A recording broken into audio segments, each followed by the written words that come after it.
taking us through the three main considerations that really come with enhancing efficiency as a coach. And it's a question we get a lot of the time. How do I be more efficient? How do I balance a big client load? Well, Carl is a really good instructor and mentor for guiding you guys through that topic. And he's got a great presentation lined up for today. As always, we love when you share that you're listening to these things. So tag us on social, take a little selfie with your screen, tag us, share that you're watching the webinar and help us spread the word. We definitely appreciate that. Again, leave those questions to the end to Q&A, but if something is relevant as we go through the conversation, just drop it ahead in that chat box and we'll try and get to it. And without further ado, I'm going to pass it over to you, Carl, to chat productivity. Thanks, Georgia. Yeah, I think, a successful webinar today, in my opinion, is one that involves a lot of really good conversation. I'm going to propose some ideas. Some of this stuff, guys, honestly, isn't going to be new, right? It's not going to be new information. This thing is obviously around systems, right? The system that we use is CoachRx. So the conversation is going to be based around what we're doing in CoachRx and things that we're looking forward to inside of CoachRx to increase productivity. We wanted to stay away from this being an efficiency webinar. Michael Band did a great job last week laying out some coach-specific efficiencies, and we're OPEX, so it's really hard to stay away from talking about those things. So I guarantee those will come up in today's conversation. But we want to really talk about the systems that we use to be productive and how, quite frankly, the systems that we use and the technology that we use, they're just the tool, right? CoachRx is just the tool. Maybe this isn't a popular opinion internally, I don't know. But CoachRx isn't actually going to make you a better coach, right? That's just the truth. It's a platform that we are going to refine over time to make you more productive and more efficient inside of that system. But you got to put in your reps as a coach to become a good coach. And we'll dig into that a little bit in the efficiencies versus effectiveness conversation. But yeah, we're going to wrap this around efficiencies and productivity utilizing the systems that we offer. Oh, Georgia, you're muted. Now I'm unmuted. Dwayne is loving the day view edit in CoachRx, Carl, just in the chat box. Awesome. Yeah, we have some cool updates coming. We'll hit that stuff here in a second. But speaking of technology, we had one of our third-party systems that we use to push everything and to make everything visible on the calendar side. That third-party application went down this morning. So we've been down for about 5 minutes. So our team is working vigorously to get that fixed, even though it's not our system. It's almost like what we experienced last week with the AWS thing. So if you guys are programming while we're doing this, that's going to get figured out here in the next few minutes. Let's start with coach workflow. Again, a system is only a tool. It's not the absolute answer. I wish I could be on board with let's create this very technical system that, you're literally just going to put your hands behind your head and this thing's just going to do all the work for you. But in the way that we believe in delivering fitness and the way that we teach our coaches to deliver fitness, that's just not possible, right? The coach has to be extremely involved in that process. So we just want to talk about, as a coach, how you can have a systematic workflow for long-term success. I don't want to say long-term efficiency. Let's say long-term productivity for today's conversation, right? So I think that's a really good place to start. It starts with your workflow and having systems around how you design your own day, right? Like what's inside of that stuff. I know Brandon's probably on this call. Yeah, Brandon's in the chat box. Brandon did an awesome course for us in LearnRx, and he talked about productivity and how to just set yourself up for a more productive day. It's like you need to get those things taken care of before you can try to be a really productive and efficient and effective coach. So I just want to start off with your workflow is where everything starts, and CoachRx is just a tool to fit inside of that workflow. But the thing that I guess the advantage is we understand that, right? And as we build this thing out and we continue to add features and all of that, we have that in the back of our minds. how can this just make the coach's job easier to deliver one-to-one fitness?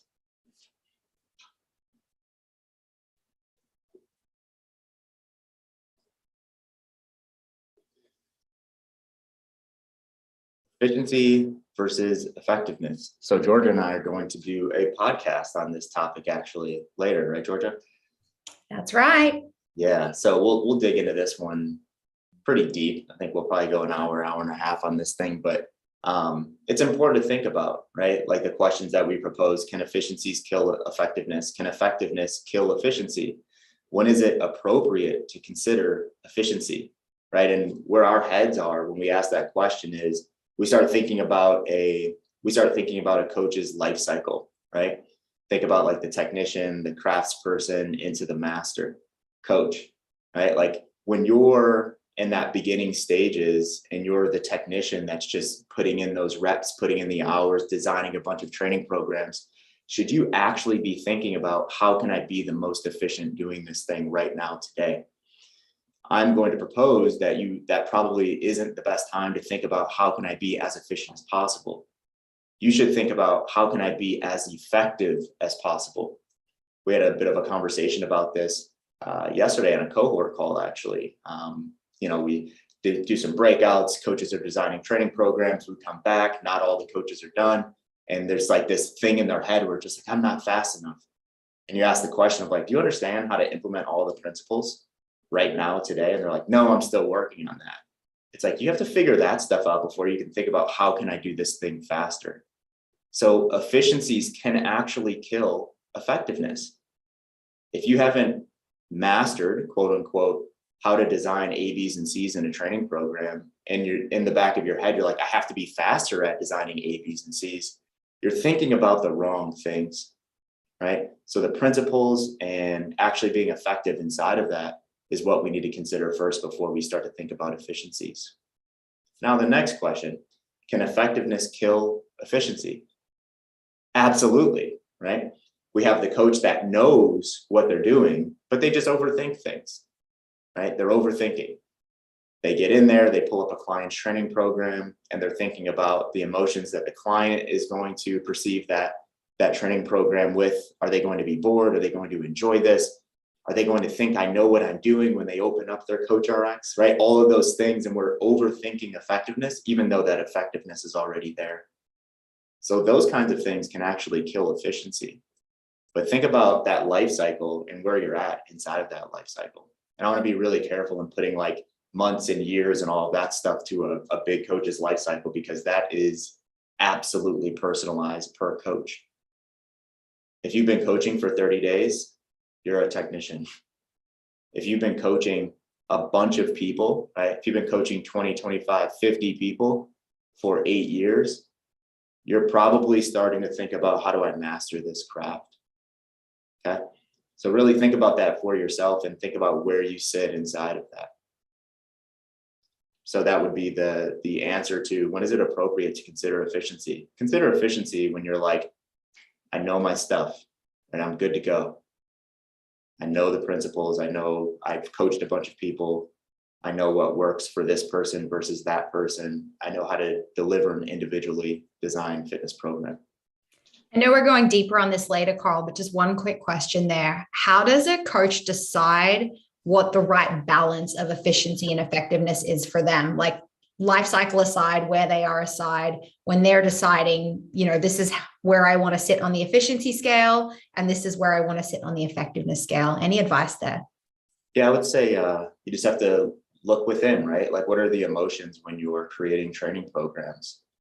You get some coaches that are, they'll sit behind their computer and they're programming for 5 people on a given day. And they want to spend 20 minutes per design because they really enjoy that stuff, right? That person's designing for 5 people on that day. What if that person wants to eventually design for 20 people on that one day? They need to start considering, how do I become more efficient because I want to, quote unquote, scale this thing up, scale this operation. So that's why we've always said, right, if your goal is to coach 50 people, when you're past that, okay, I know how to coach people, you need to start considering, what are the things I need to think about to set myself up to coach 50 people? So always have to have that end goal in mind. And that's why it's really important for a coach to always have an idea of how many people do they want to eventually coach.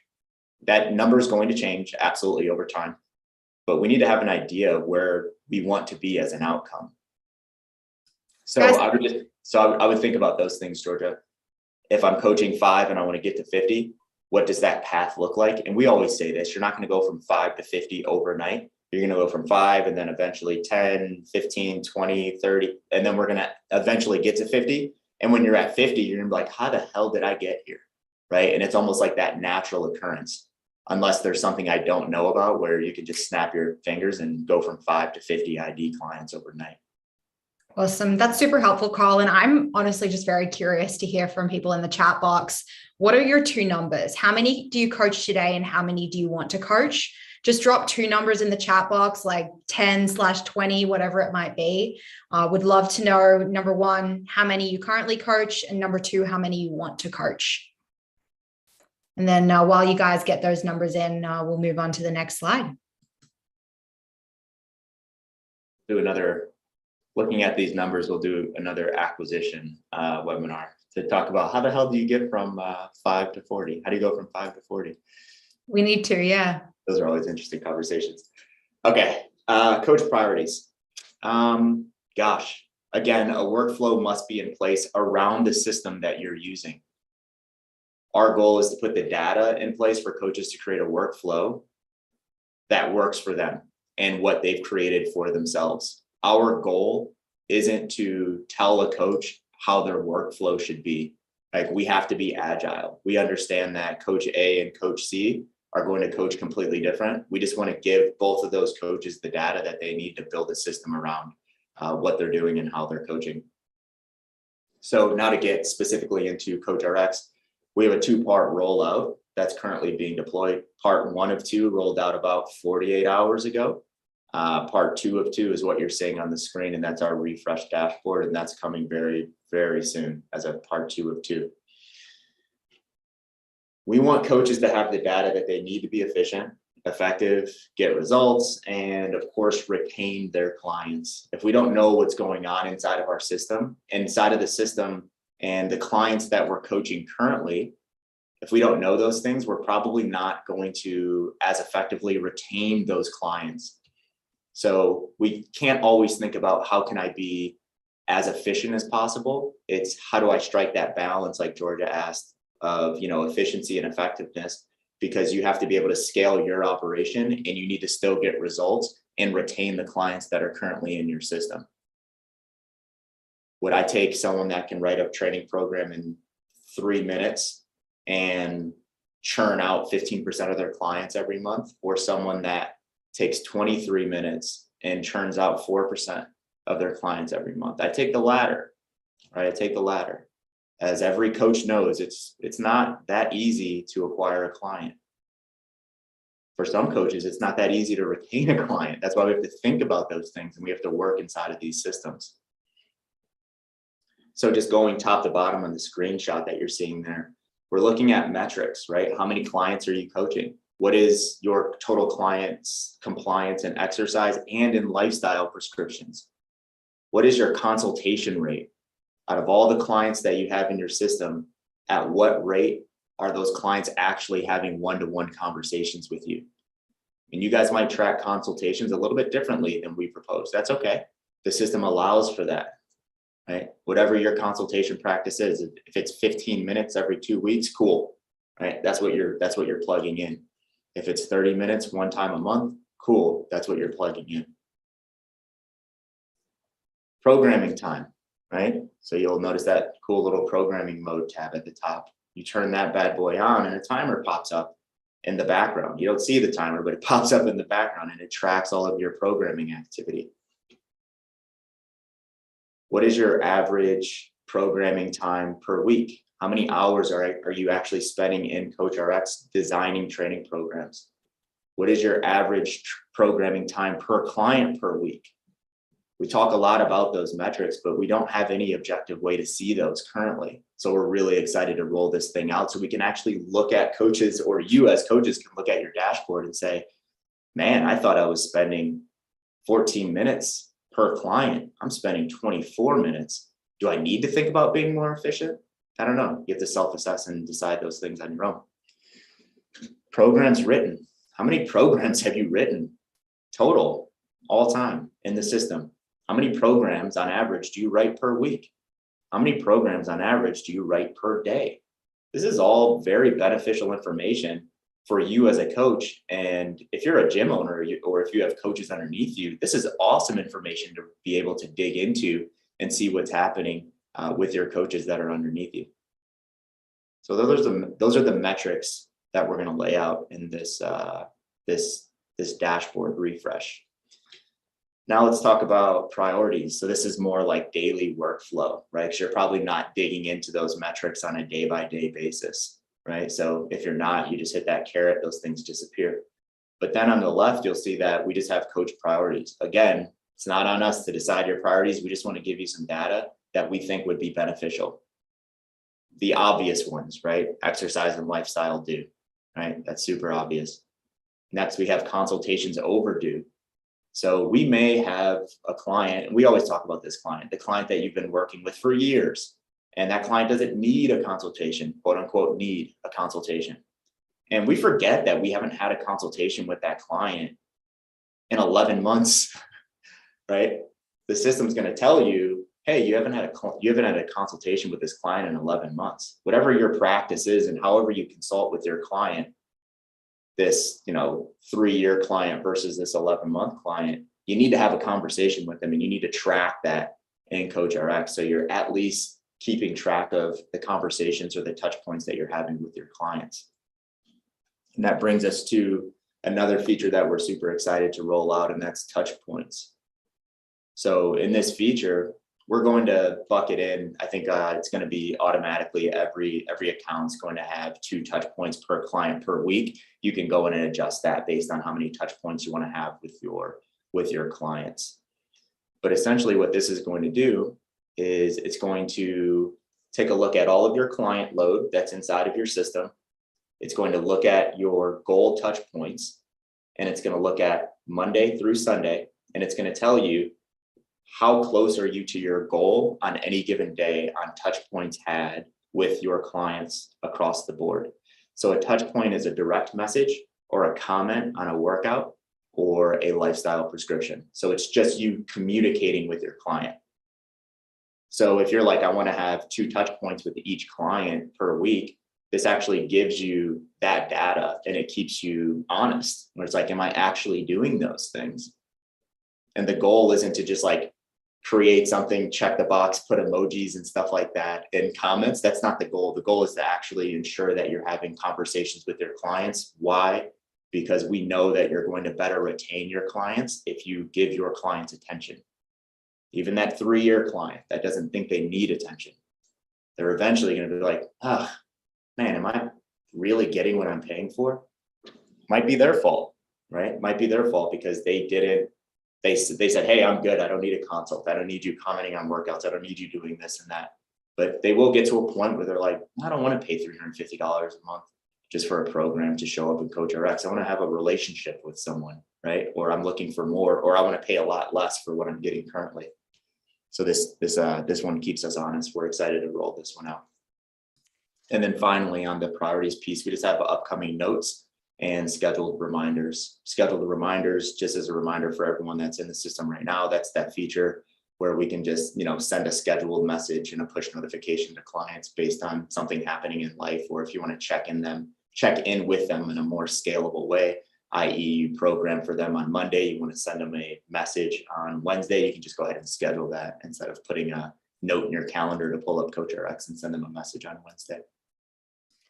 I just have a question related to the coach metrics, Carl, because we've talked a fair amount amongst ourselves about over-analysis of data and people just kind of getting either paralyzed by too much data or never actually using it to make changes. As a practice, how often would you recommend a coach checking in on that top bar and doing a little self-assessment and then implementing change based on it? Yeah, definitely. I would peek at that stuff fairly often, to be honest with you, right? Like we have to look at some things that are just like ever changing, right? Like compliance, that's something that's ever changing, right? So that's something that I would peek at very often. I'd probably peek at that every time I pull up CoachRx to program. Just if anything pops out, you know, if I'm usually at 95% and I'm at 75%, it's like, what's going on, right? We have to think about this week, right? And you guys that are designing training programs for your clients next week already, gosh, what's next week? Christmas is coming up, right? So if you celebrate Christmas and, you know, your clients celebrate Christmas and, you know, things get busy around the holidays, you might see a drop in compliance around then, right? So I'd keep an eye on compliance, and it's like, are you over prescribing and making it really hard for your clients to be compliant? So compliance rate is something I would look at very often. Consultation rate is something I would look at probably on a bi-weekly or monthly basis. Programming time and programs written, that's something that I wouldn't pay attention to unless I'm looking to implement a change. Maybe once a month I would look at, you know, programming time to see like, okay, step back, where am I at? But I wouldn't, to your point, overanalyze that stuff and try to make changes every time I sit down to program. That's why we wanted that carrot to be there, where it's like, just close the metrics, right? Don't let those things be in your face. Just pull them down when it's necessary to look at those things. Cool. Thanks, Carl. Ready for the next slide? Yep, ready to go.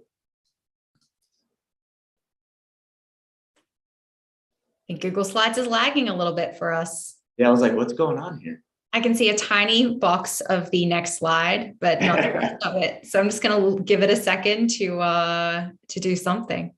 Yeah, I know it's on this next one, so I'll chat through. Then the next piece is client communication. So client communication, obviously really important, right? What are our touch points? How do we communicate with our clients? Expectations you set will define how you communicate and what successful communication means. We can't tell you what successful communication is. We can't tell you that. We don't know who your clients are. We could tell you that communication with your clients is important, but we can't set like, you know, you should communicate with your clients this many times. These are the expectations that you should set. This is how you should communicate with them. You have to figure that stuff out. But remember, those expectations that you set, they will define how you communicate and what successful communication means.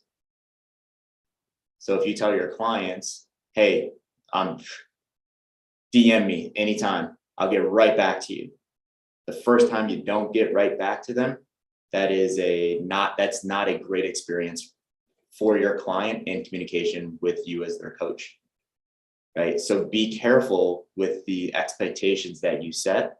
It's always better to exceed expectations, always better to exceed them. So just think about those things. We can roll to the next one. I think we're going to talk about those expectations next. There we go. Yes. Yeah, consider your workflow. That's so important. So the expectations that you set with your clients, those have to be kept in mind when you think about what your workflow is. You not only have to share these expectations with your clients on the front end, but you also have to remind them and yourself over time. Just in the chat box really quick, has anyone ever had to realign or remind their clients what the expectations are that you set initially because you found them kind of going over the line with communication, with what exercise and lifestyle programs look like, all of those things? Yeah, absolutely. So it's important to keep yourself honest and follow your own rules. Follow your own rules. So if you say, for instance, I'm designing your training program every Monday, right? I'm designing your training program every Monday. On that Monday, I also look at all of the comments that you put in or all of the videos that you put in, and I'm responding to those things at that time when I'm sitting down to design your training program on Monday. If you set those expectations and you don't do them, right? Like you have a client and you put like a little asterisk and you're like, add video, and you put that every week for 4 weeks, and your client has 4 weeks worth of videos, but you've given 0 feedback on those things. You failed because you didn't follow your own rules. You didn't follow through on what you were going to say or what you were going to do in communication. So just remember those things. If you have the client that gets upset, right? Like you set those expectations very clearly on the front end, like the example of I program for you on Monday. That's when I go through, I read all of your inputs, I respond to your videos and all of that. And Wednesday comes along and your client's sending you direct messages and they're like, did you see the video I plugged in on Monday? Can you please give me your thoughts? It's like, whoa. Remember what we talked about? This is my workflow. You have to respect your workflow. That's really, really important. Respect your workflow, because if you're making exceptions for, onesies and twosies and clients, that's eventually going to turn into tensies. Is that a thing? That's going to eventually turn into tensies and 20sies, right? And you're going to be doing that stuff for all of your clients. And now you're going to just absolutely annihilate your workflow. So just think about the expectations that you set on the front end. Super important.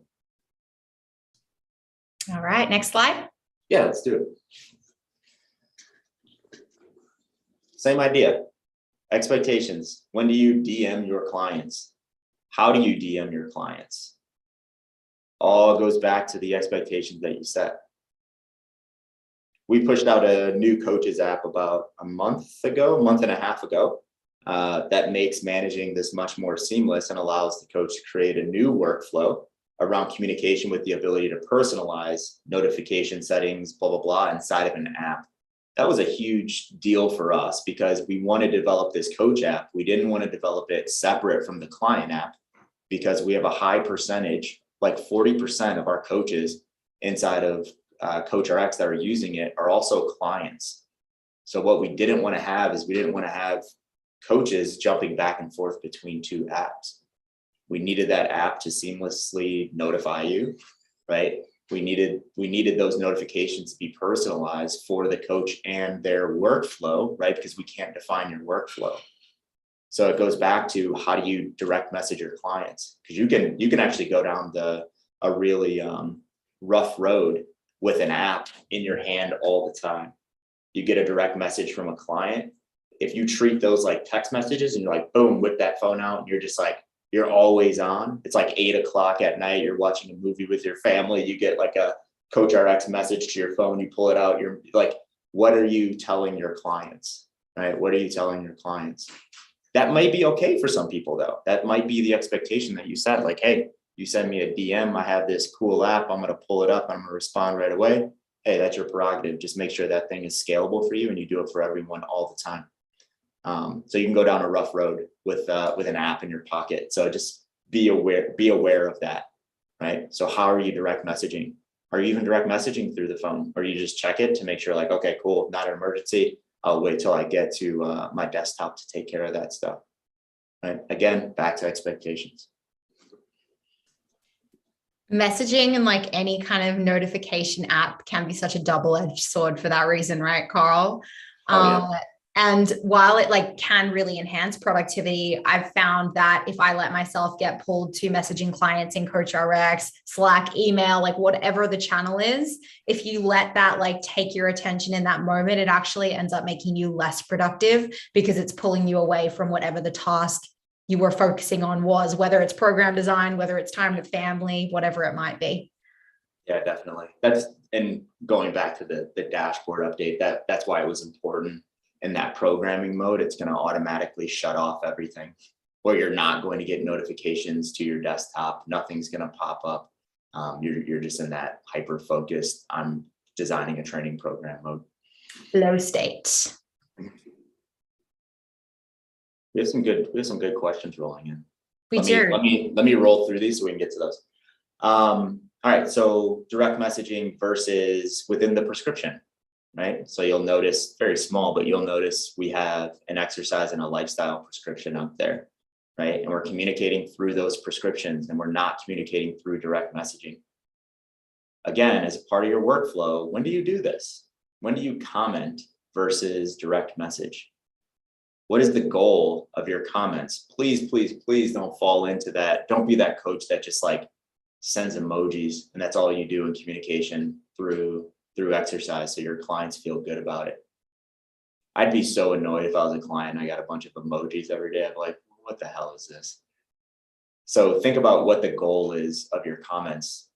I hope it's to help your clients, I hope it's to help them, give them tips, to give yourself better context for when you go in to design the next training day of that progression, right? Maybe it's feedback.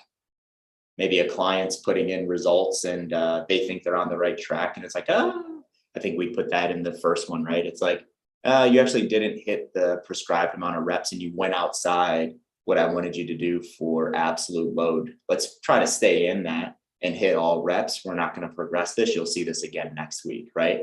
Maybe it's just giving context, right? But just think about those things, right? You start to see red flags and you start to see a bunch of X's in lifestyle prescriptions. Don't just be like, well, yep, 10% compliant, cool, going to keep it rolling. Maybe it's a good time to write a note in there. Like, hey, what's going on? Did I overprescribe something? What can we do? What got in the way? Why aren't we able to accomplish this? Just think about those things. I'm not saying that's what you have to do while communicating within the prescription, but there are some things I would think about in communication within the prescription. Don't aimlessly do it. Have something impactful to say if you're going to say something. I can think of one client who does primarily communicate with me through emojis, so she gets a lot of emojis back there, Carl. I guess I'm more thinking like the touch point thing, where I think that's going to be a game. I think it's cool. I think it's going to be a game for a lot of coaches when that's in, and coaches are just like, I need to see that bar at 100%, which honestly, I think the outcome is a better service to gamify that a little bit. But I just wouldn't want to fall into that trap of like, I'm sending emojis just to say that I'm communicating. Absolutely. Gifts are okay, because a lot can be said there, but not an emoji. Gifts are a deeper form of communication. Next level. Individualized exercise and lifestyle. Yeah, this is pretty clear, right? Like, we're all coaches on this call, I think. We're all a part of OPEX, or we're going to be a part of OPEX. If you're not, I trust. So we're all in on this individualized exercise and lifestyle, right? To give a truly individualized design, we have to have objective data, we have to have subjective data, and we have to have a flow in how we prescribe that exercise and lifestyle based on that objective and subjective data. Objective data. What is that? What's inside of CoachRx that we have that we can look at over and over objectively? We have assessment. So we have OPEX body, move, and work. Right? Do we have body composition goals? If we do, are those things moving in OPEX body? And move, do we have movement deficiencies that we're trying to clean up? If we do, are we reassessing those things, and are those things getting better? Work, do we have very specific, I need you to get better at the 10-minute assault bike for reason X? If that's the case, you need to look at that score. You need to objectively look at, is that thing improving or not?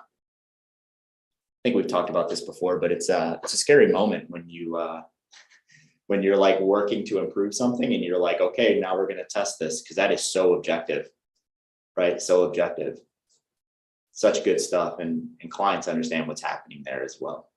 So we have assessments. We also have fitness monitoring. So fitness monitoring, is there something that we're looking at to identify, has our client accomplished motor control? Have they accomplished strength endurance? Are they ready to start hitting some really heavy loads and max contractions, right? Just principles that we have inside of the system. They're not answers, they're just principles, right? They're guiding lights. They're things that we can look at. There's things that we can retest. There's things that we can gamify inside of this whole fitness thing, right? This thing should be fun for our clients. That's not to say that we should just only work with clients to improve assessments and fitness monitoring, but they're a tool inside of the system that we can use for objective feedback. And also we can look at historical results. We do this naturally every week when we design training programs, right? We have this progression in mind. We look back at the previous week. Did they accomplish what we set out to accomplish in that previous week? They did, cool, let's progress. They didn't, okay, maybe we comment, we see what's going on, we hold steady, or we pull back a little bit. So we can look at historical results in CoachRx as well.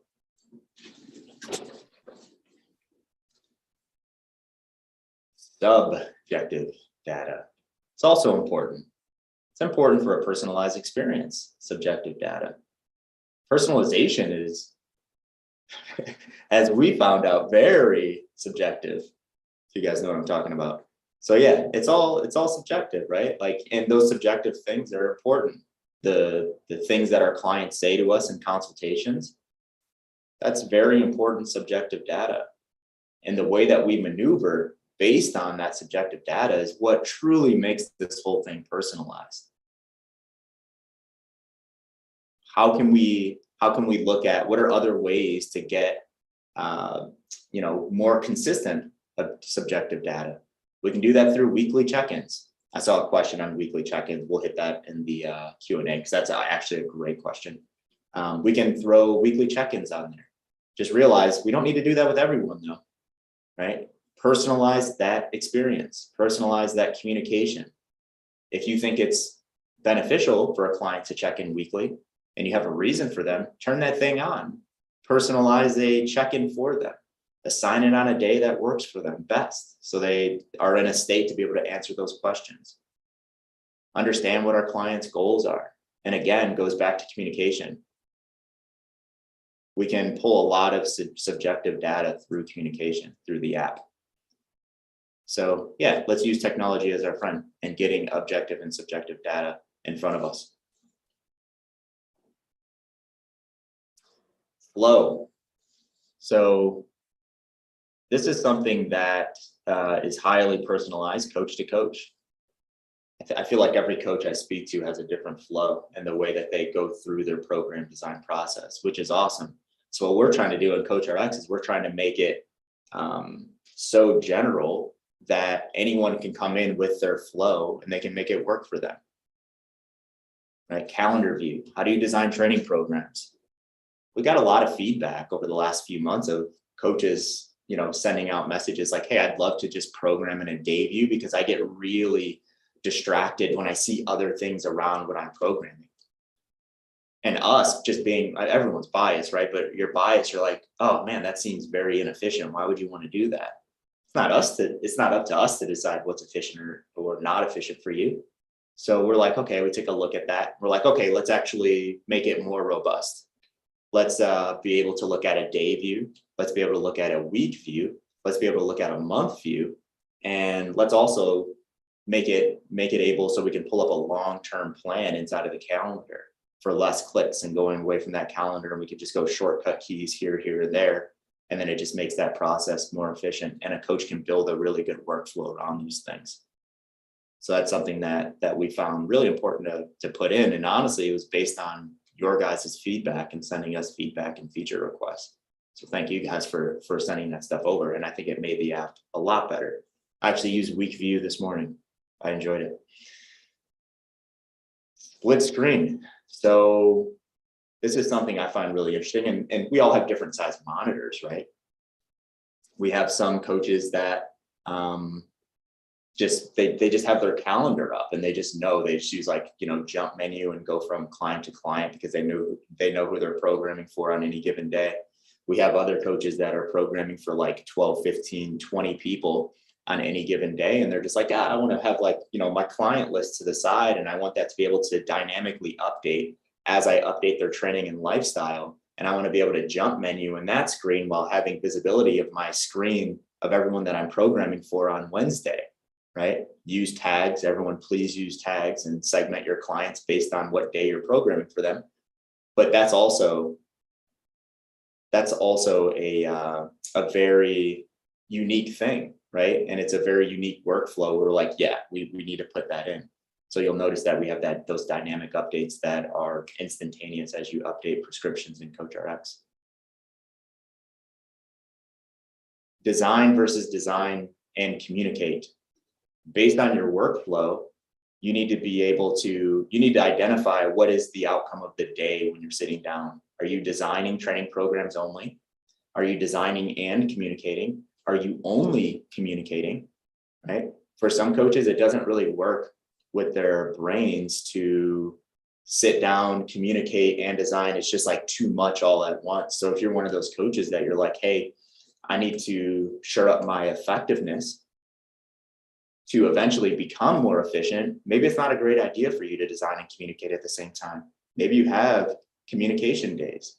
maybe Monday, Wednesday, Friday, you're designing training programs, and Tuesday and Thursday, you're just communicating. You're going in the app, you're making sure everything's good, you're making sure comments are answered and all of that. So just think about that workflow. And then again, client segmenting, that's what we're talking about with tags, right? Segment your clients so you can ultra focus on the task at hand. If you have 5 clients, don't worry about it. If you have 50 clients, you need to start thinking about how do you segment those clients.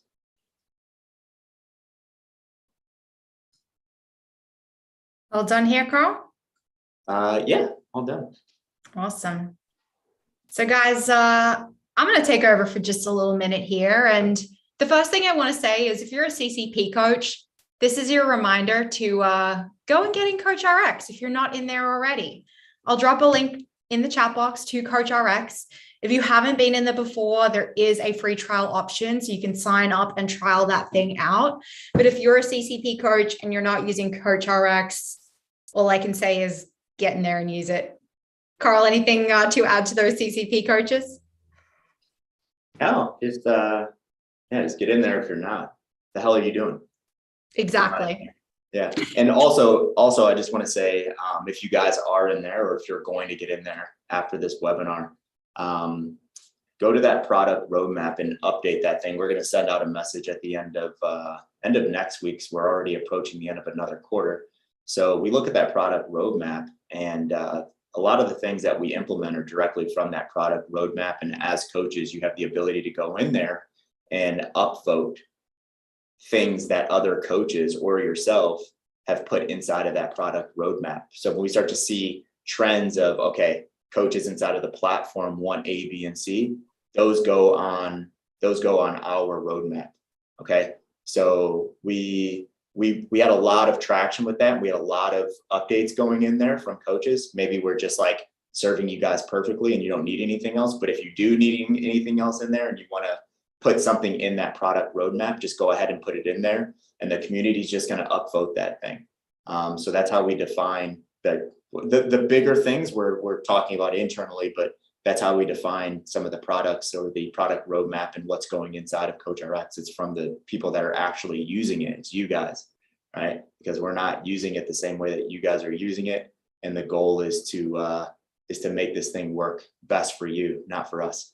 Absolutely. And CoachRx is just available for our CCP coaches. And Carl, you started the webinar by saying this, like a platform, CoachRx is not going to be the thing that makes you a more effective or a more efficient coach. It's not the thing that's going to make or break your success there. You have to have a base understanding of science, of principles, of the method that Carl has laid out and walked throughout this webinar. And that's what CCP is for. So if you haven't been through the coaching certificate program yet, we are actively enrolling at the moment for our first cohort of 2022. So now is a really good time to apply, book a call, chat with an advisor, and see if it is the right fit for you. And it's more than just like knowing what reps and sets to write, what nutrition protocols are. You need experience. And again, as Carl said, you need reps as a coach to be really productive, efficient, and all of the things that we know you want to be. And that's one of the really cool things about CCP. It's a hands-on learning experience. You're going to be on weekly mentor calls with Carl and James and other coaches in the program. You've got access to these guys for questions in the forums.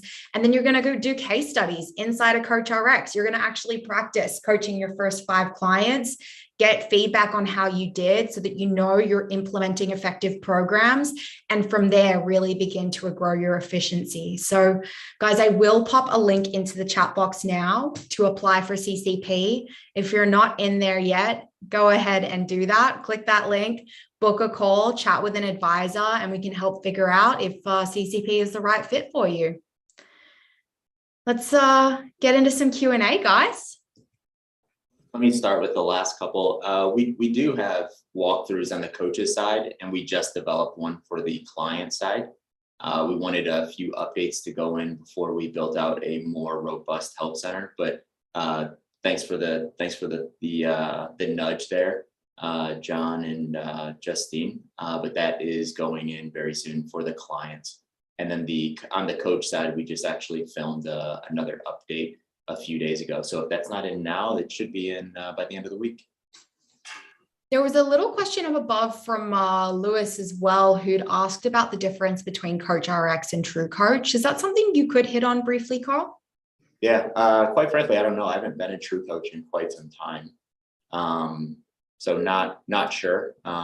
They're both platforms that deliver training programs to people. We also develop lifestyle as well. So that I don't think True Coach is doing that. But correct me if I'm wrong. But we're doing that, and we're probably the focus and the goal of the two platforms has to be different, right? Because we're two separate companies.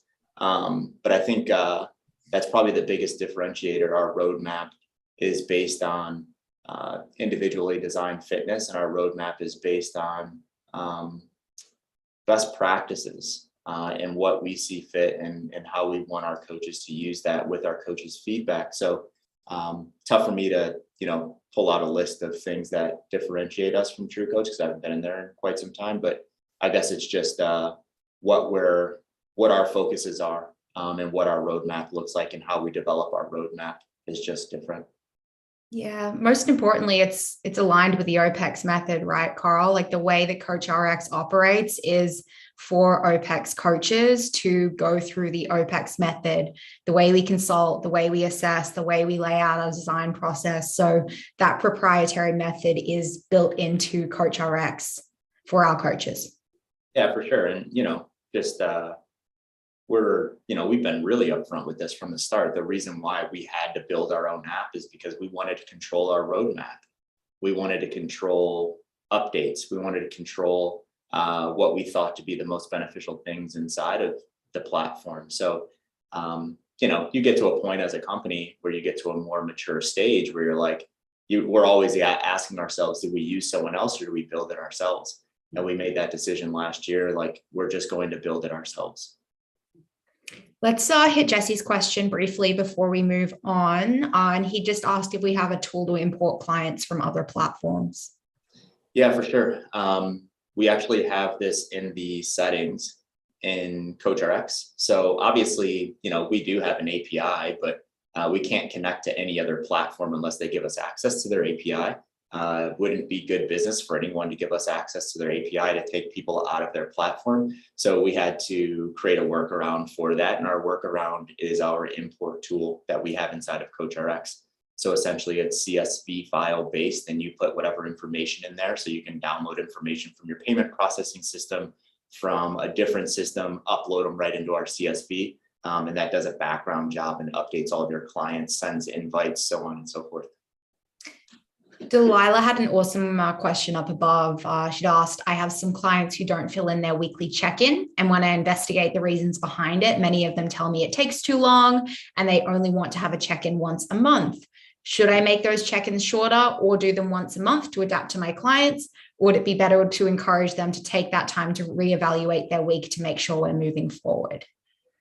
Yeah, this was the good one that I was talking about earlier. I can't give you the answer to that. I can give you some ideas though. And the things that I would think about. So if a client comes to me and they're like, hey, I don't want a weekly check-in, I just want to do this less often. My answer would be like, oh, okay, great, right? Let's do that less often. Let's do that in a monthly consultation. And I would turn off their weekly check-in, right? If there's not a reason to check in with someone on a weekly basis, I wouldn't, right? So let's say that you have a client that's working toward a specific aesthetic goal. And you're like, hey, I want to create some accountability and make sure that we're moving in the right direction. And gosh, every 4 to 5 weeks just isn't often enough for that.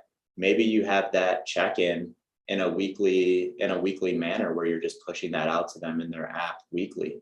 Maybe you have someone that's, they enjoy reflection, right? They're just like, I want to think about the good things that happened this week. I want to think about the things that weren't so good this week. I want to think about how I'm going to improve upon those things next week. That's a great avatar to throw a weekly check-in on, and please read the weekly check-in if they're filling that out for you. But also I go back to value as well. Usually clients don't like to do things if they don't find value in it. So, we have this conversation quite often with monthly consults. It's like, I have this client, they never want to do a monthly consult. They say they're good. And it's like, maybe they don't find value in that monthly consult. Is it something you're doing or not doing in that monthly consult? Is it information that you're providing or not providing in that monthly consult? So I would just think about all of those things. It's like, if you think that client needs a weekly check-in, you need to have a conversation with them and show them the value of the weekly check-in. You need to show them like, hey, based on those answers in that weekly check-in, this is how I'm better designing your training and lifestyle program. This is how I'm more personalizing this experience for you. This is how we're going to be more likely to move toward your goals. So I would just say, do they need it? If they don't need it, take it away. If you think they need it, tell them why they need it. If they don't find value in it, you need to show them the value. And if they don't find value in it, think about it and think about it critically and say, am I actually giving value by throwing a weekly check-in on them? If I'm not, let me just take that thing away. We've got a couple questions down the bottom about some integration. So John had asked about whether there's a nutrition integration coming soon. And then Rin had asked about an API to integrate with business intelligence applications. Yeah, so John, yes, nutrition integration is coming. We have that thing mocked up. We know what we want that thing to look like. We just have to get through some other things before we get there. So that integration will absolutely come. We're going to start with Chronometer and MyFitnessPal. And we're going to do that thing a little bit differently. You guys will see when it gets here. We have it like 75% mapped out. We know what it's going to look like. And then we'll do the rest of the 25% once we're actually integrated with those things. Business intelligence applications. Ren, can you throw in some of those apps in the chat box?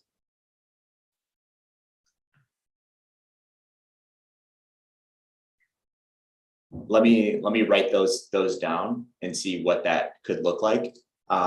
Essentially, if any app has an open API, we also have one, so we can connect to any app that has an open API. But the thing is it's always development work, right? So if we connect into any application, so let's go back to the question that John asked, integrations with nutrition apps. When we integrate, we also have to build an interface that makes a lot of sense and that's really useful for the coach on our side. So anytime we integrate with anyone, I'll kind of spoil this one. It's coming in the next couple weeks. We have an integration with Inside Tracker where we're tracking blood in CoachRx right now. We have some beta users in there that are testing that out for us, and we've created some really good education around that. That was not a monumental task, but that was a task, right? Because we had to build out the integration. We had to make sure that their side was good, our side was good. We had to build out the interface. So it's always a very big project when we integrate with any outside companies. But I will write those down. We'll take a look and we'll look at if that makes sense for us to integrate. I know Gio had asked earlier, Carl, your maximum client load and how you organized yourself to manage that volume. Me personally?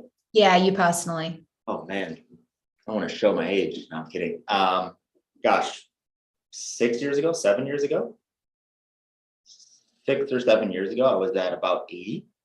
I was just coaching. That's all. That was my focus. I was just coaching. So 80 and coaching full time for me wasn't actually a drag at all. Still spent plenty of time with my family. Work time was work time. Family time was family time. Fun time was fun time, right? It's just like segmentation of days and workflows was super beneficial. But yeah, had 80, and I know there's coaches that have more than 80 and they still live a very good life and they have freedom and all of that. But those coaches, and where I was at that time, I was just in that stage where it was like, I was just like really looking at like the 1% of efficiencies that I could create. But I know there's some really good coaches that are coaching currently, that are coaching that type of client load currently, that would have some good things to add as well. Some coaches internally that come to mind immediately are like Henry Toronto, Michael Ban, of course, Sam Smith, Michael McElroy, Mizar, Whitney Reese, all those coaches on the crafted side. They're true pros, and they're really good at that stuff. We've got one more question that just came in from John. So he asked about the mobile dashboard. Will it be refined to fit into one screen instead of having to shrink it? Maybe, John. We'll see when we get the mobile rolled out. To start, no. That would be a refinement piece that we put in over time. It'll be there. It just won't be as seamless as it would be on a desktop or on an iPad. The iPad app is already out. That came out with our coaches app. So that'll give us enough real estate to be able to do that, John. But, depending on, and it always gets tricky, right? Because we all have different size mobile devices as well, right? Like an iPhone mini is a lot different than an iPhone Pro Max, right? So the real estate that we have to work with is always difficult, and a thing that we always have to consider. So not right away, John, but we will look at that in the future for sure. Right, guys. Well, just a reminder, if you're a CCP coach and you're not in CoachRx yet, head to coachrx.app. Go ahead, create an account, sign up for a free trial, and get in there and start playing around with it and see how it works for you. If you are not yet in CCP, then go ahead, click that link and apply to our next CCP cohort. You'll chat with an advisor to get all of your questions answered and go through the program details to make sure it's a really good fit for you. Appreciate everyone that took the time to be with us this morning, and thanks for the presentation, Carl. Yeah, definitely. Just to add on, we really appreciate all you guys that stayed on and that joined us today. So thank you for that. Have a great holiday season. Happy New Year. And I think we'll see you in 2022. I don't think we have another one of these scheduled this year. Unless you're a CCP coach on cohort calls. Then and we'll see you next week. All right. Thanks, guys. Happy holidays.